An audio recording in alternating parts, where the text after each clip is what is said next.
You're welcome to Law and Order. I am Martia Umar. There have been an alarming increase in reports of rape cases across the country.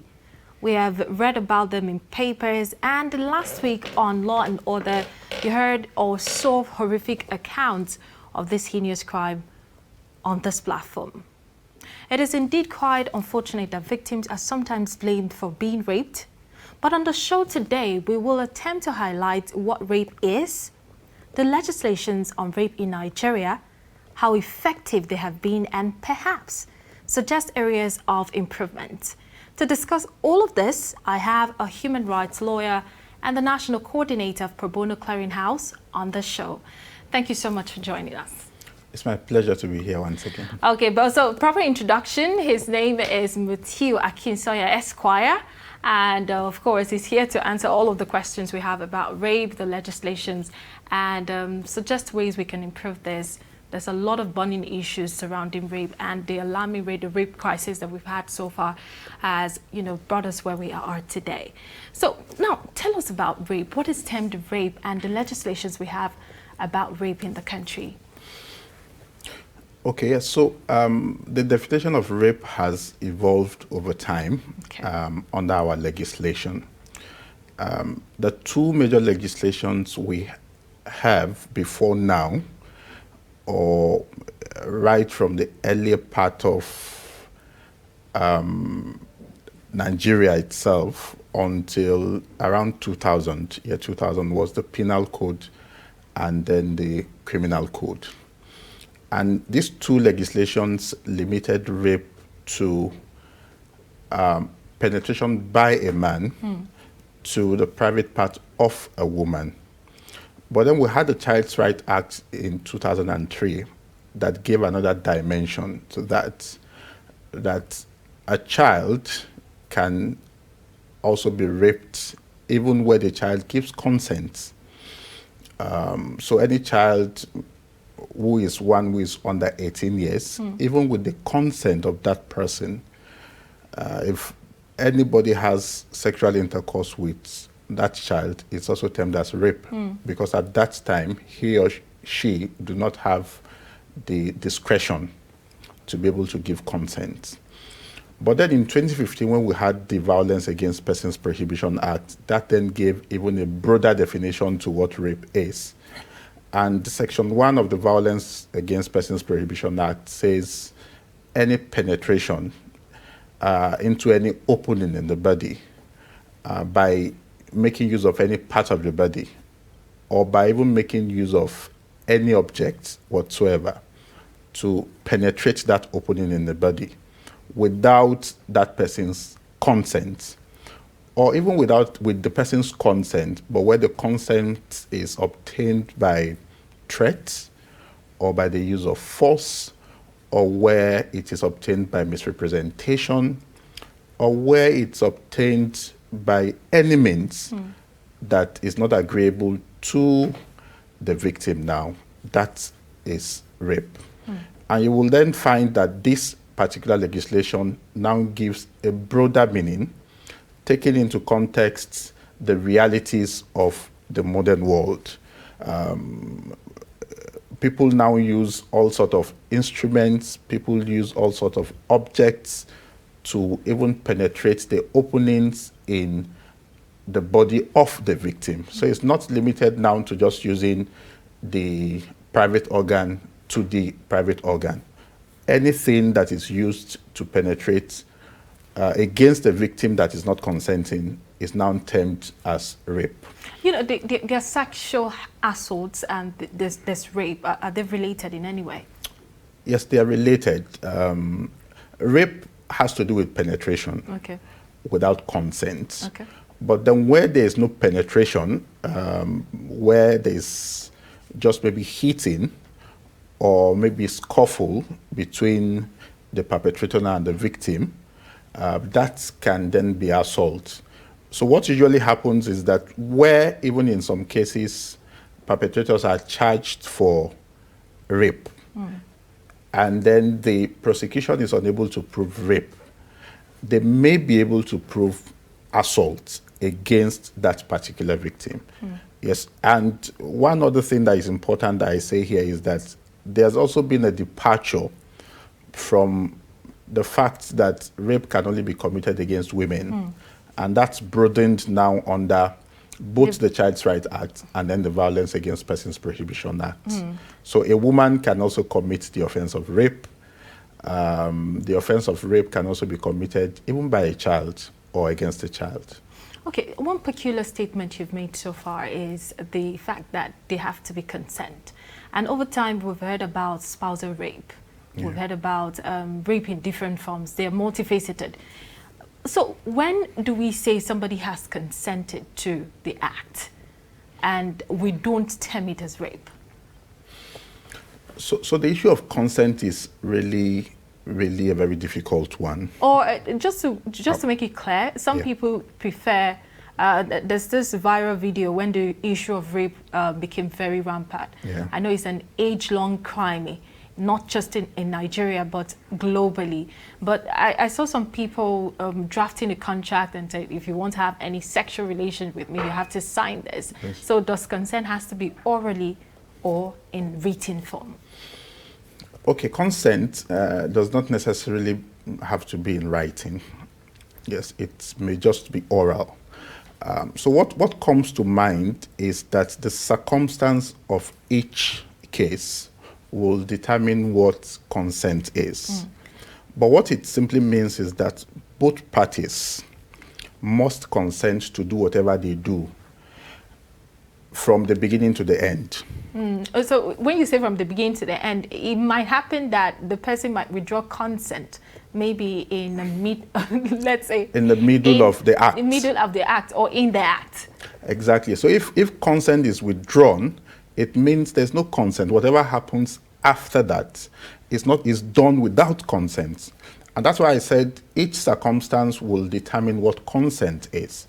And also the ability of the victim to also be able to show that there was no consent all through the act, or that there was consent at the beginning of the act, but there was no consent at the later part of the act. All these are factual issues that will always come up. But what we must understand is that if a victim does not give consent, it is straight and direct that there is no consent to the act. And for the perpetrator, the law will definitely come down with the big hammer on the perpetrator. Yes. So I did mention spousal rape. Yes. Is that in the Constitution? Okay, yes, in this part of the country, there is no legislation that criminalizes spousal rape like we have in some jurisdictions across the world. Okay. And what that means is that based on the context we have in Nigeria, it is seen that when a woman and a man are married, that there's already consent to whatever sexual act that will go on between both of them. Yes, but we must also understand again that it doesn't take away the fact that the man or the woman can be charged for assault. But then when it comes to rape, which I defined at the earlier part of this program as penetration of the private part or any opening in the body using any object, based on that definition, you cannot say a man has raped his wife, a husband now has raped his wife, or the wife has raped the husband. You can't bring that into rape as it is defined here. Because again, if you even look at I think the penal code or the criminal code, it states specifically that where somebody misrepresents or presents himself as the husband of a woman and then had carnal knowledge of her, that person will be charged for rape. Yeah, so, and what that means is that if the person is the husband of the woman, you can't charge him for rape. Yes. So, but basically under our law in Nigeria, there is no law that criminalizes rape where it is the husband that is involved or it is the wife that is involved. But of course, a husband can commit assault against his wife, and then a wife can commit assault against the husband. All right. If you're just joining us, you're watching Law and Order, and on today's edition of the program, we're looking at rape and the law in Nigeria. But when we come back from this break, we will be looking at how we can prove a rape offense. So you don't want to miss that. Stay with us. We'll be back.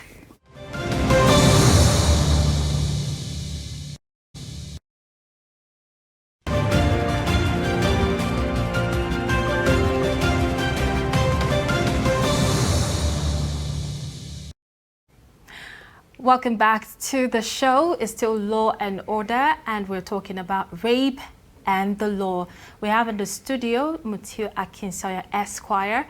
He is a human rights lawyer and a coordinator of Pro Bono Clearinghouse, and he has been educating us about what rape is and the legislations we have concerning rape in the country. So now, before the break, I did say, it's very important that we are able to prove that rape has taken place. A lot of people lose cases of rape in court because they're not able to prove that this act, this heinous crime, did take place. So how can one prove a rape case? It's important to note that to prove a rape case, there must be penetration in the first place. And penetration, like I said, can be into any opening in the body, not necessarily the private part of the victim. And it can also be through the use of any object. So if you look at cases that have gone to court, it's really very, very difficult for the prosecution to prove rape offenses. And the reason is simple, because even most of the victims or most of the people around the victim are not properly enlightened or educated on how to keep evidence. So educate us. Yes, on how to keep evidence when it comes to prosecution. And because, again, you must also note that to prosecute rape offenses, you need forensic evidence. Medical examination will have to be conducted on the victim. You may also need to even take samples of perhaps the prints, maybe hand prints or body prints of the perpetrator. You may even need to get even the semen or any liquid from the body of the perpetrator, which may be taken to a lab, and then test is conducted to be presented in court to show that, yes, it's the perpetrator who really carried out the act. But you then find that for most victims, or for most people around the victim, they end up destroying all of these things that can be used to then prove the offense of rape. For instance, you have situations where when women are raped, for instance, of course there will be semen, either in the body or somewhere around the place. What you find is that it's either cleaned up or the woman goes to take her bath, or where it's even children that are involved, parents or people around the children just go to clean them up and then they wash their clothes. By doing that, they're already destroying the evidence, because those are some of the nitty-gritties you require to take to the forensic lab, and that will come handy when it comes to proving the offense of rape when you get to court.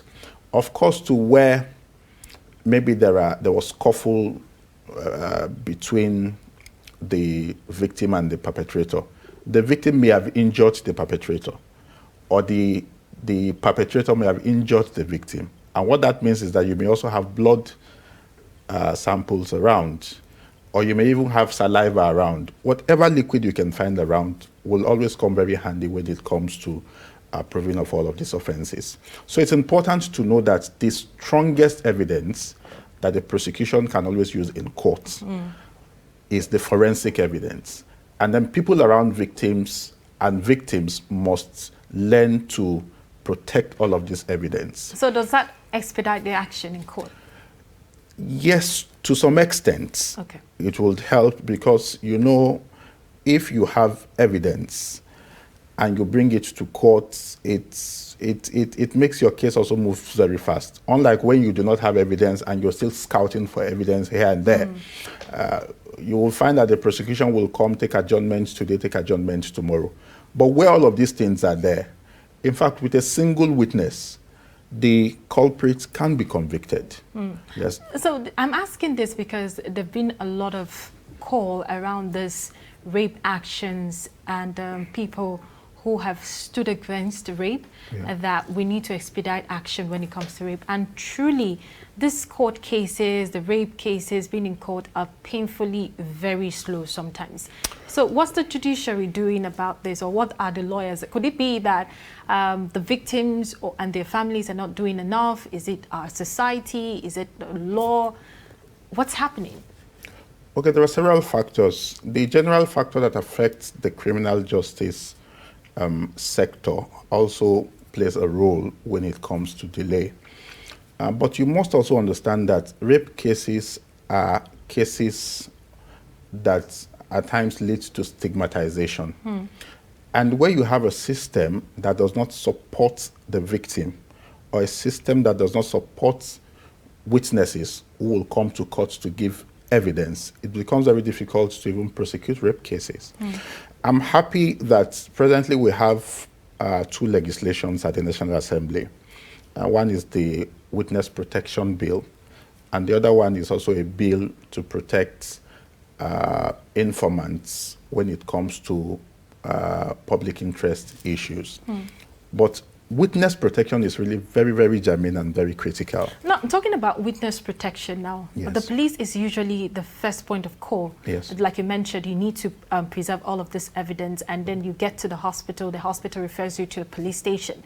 And I remember the force order, you're among the people who drafted this force order for how a police can respond to gender-based violence. Yes. And have you seen any improvement on the side of the police since the time? And that was like 3 months ago. Yes. When the force order was drafted. I know it's a work in progress. Yes. And there have been calls from the police about how they're ready to respond to rape cases and in general gender-based violence.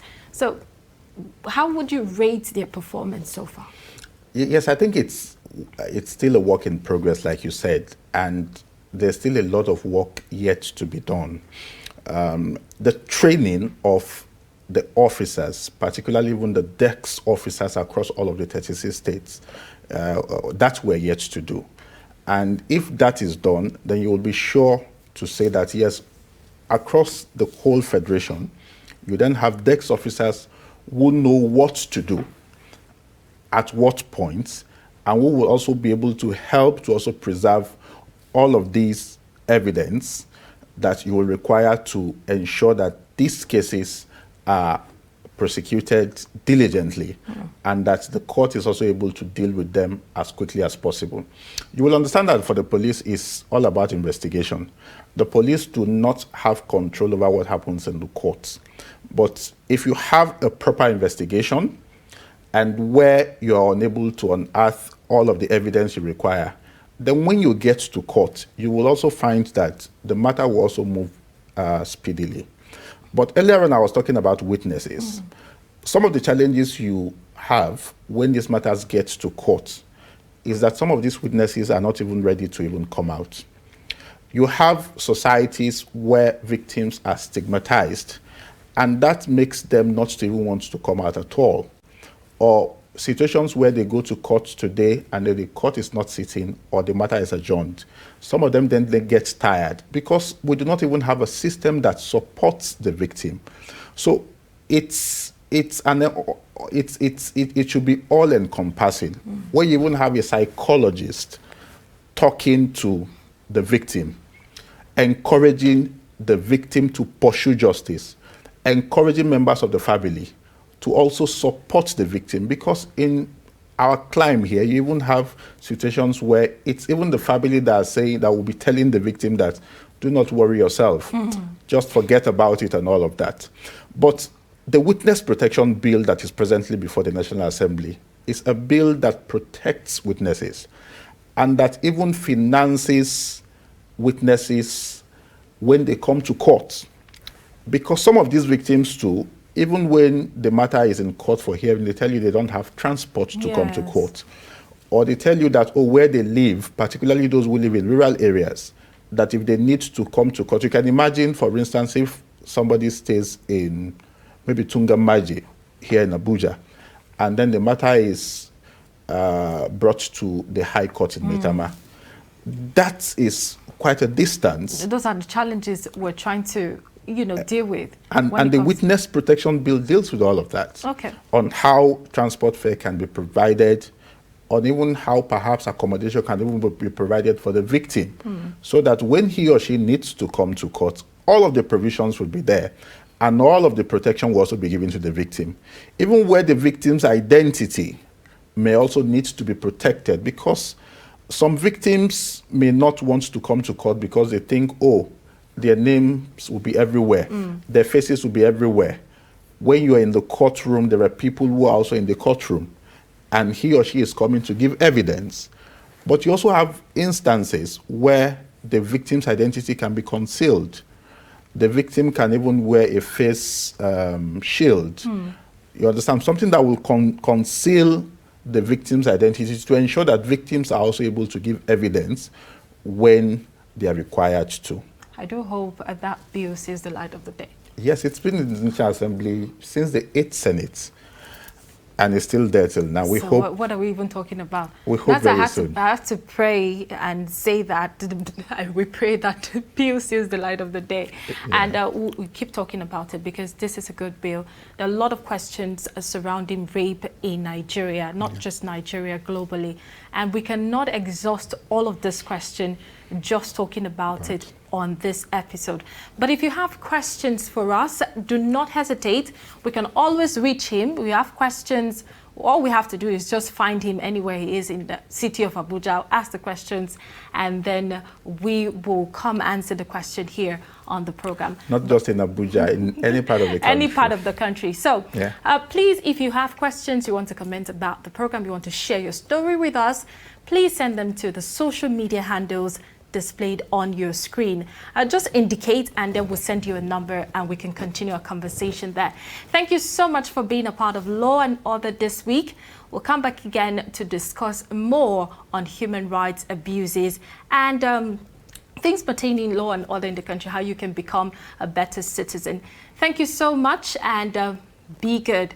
Ignorance is not an excuse in the court of law. I am Martia Umar. Thank you for watching.